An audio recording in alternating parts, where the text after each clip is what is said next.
years ago because I was in the media business, Joe was in the media business, so I had to wear awareness for Joe. And he showed up in my office at the University of South Dakota one day saying that a mutual friend of ours, he was looking for an opportunity, and a mutual friend of ours said, well, you ought to go see Jack Marsh. So Joe, I don't think he just showed up unannounced.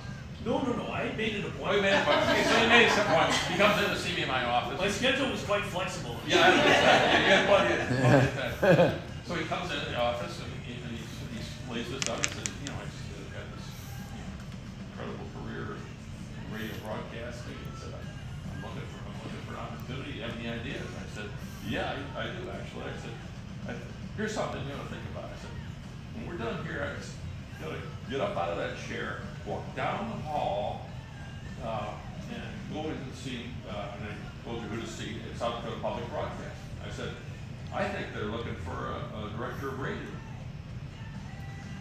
We wrap up, and he walks down the hall, he goes in, and I don't know if I walked down with you, maybe I did, I don't know, but in any case, he talked to the monkey bucks there at South Dakota Public Broadcasting. And sure enough, what, a month later? It's 6 weeks. 6 weeks later, they hire him as director of radio. So he has a great run at South Dakota Public Broadcasting as director of radio. Wow. This is the man who really envisioned that South Dakota Public Broadcasting was a state operation and its staff should spread throughout the state. So they could tell stories that weren't East River centric or Sioux Falls centric or Vermilion centric. So he's the one who set up the first studio in Rapid City.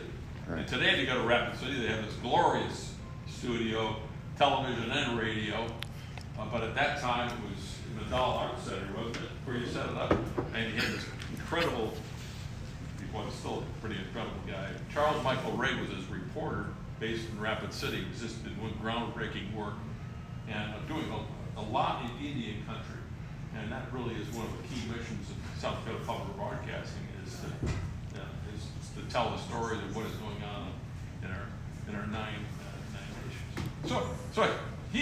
So we end up working in the same building. I'm running the Albemarle Media Center, and I'm the landlord for public broadcasting.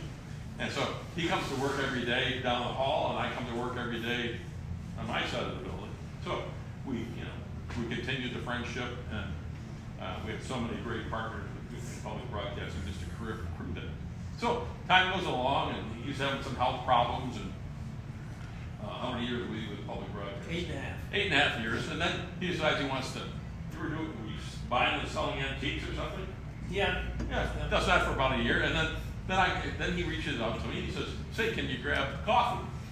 I said, sure. I said, go better than that, then we grab lunch. So this is in December of 16. So we go to what is now Grill 26. I don't know if it was Grill 26 at the time. And I said, well, what's on your mind? He said, I think I should look for a regular job again. And he said, just wondering if you had any ideas. I said, Joe, aren't you in recovery? He said, I am. I said, how long have you been in recovery? I think by that time you've been in recovery, what, 10 years? Or close to it? Yeah, about 8. Yeah, okay. I said, are you familiar with an organization called Face It Together? I used to be the chairman of the board here. I'm not on the board any longer. I said, I know the volunteer coordinator at Face It Together. I said, I don't think you can just walk in and get a job there. I said, but maybe you go down there and volunteer for a while, and then maybe something would open up. So I said, and at the time, I was mentoring the volunteer coordinator here. His name was Terry Liggins. I was his mentor. So I said, let me get a hold of Terry. I said, go down and visit with Terry. So sure enough, two of them get together.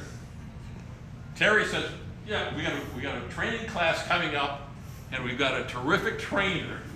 So he goes through the training to be a volunteer coach. Yep. Right? We had volunteer coaches back then. This guy is not in recovery. He's in active use, and he's the volunteer coordinator here. So things did not end well for Terry. Terry gets fired, and instead of being an employee, he becomes a client. And the rest of the story, this man eventually becomes his coach.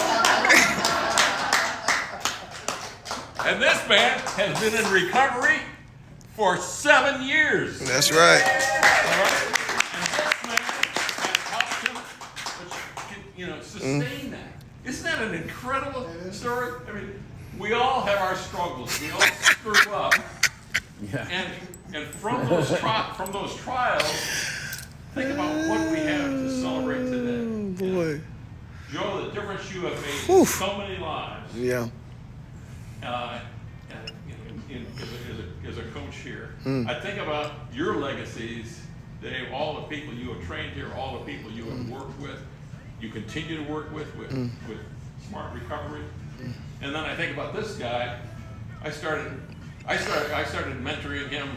How many years has it been now, Terry? 8. 8 years. And Terry's got that's an amazing story about Terry Liggins. But Terry was not in a good place when I first started mentoring him. He was not in a good place. Yep.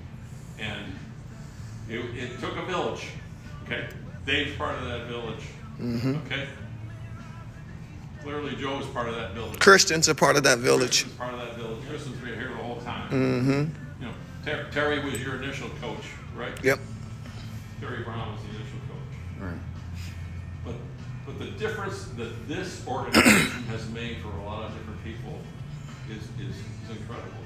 And you said what's 7 or 4,000? 3,791. We're going to round that up. 4,000. 4,000. So, Seemed like 4,000. so congratulations, Joe. And I don't expect you to be calling me for coffee for another opportunity. You're actually retired. I got all the time in the world.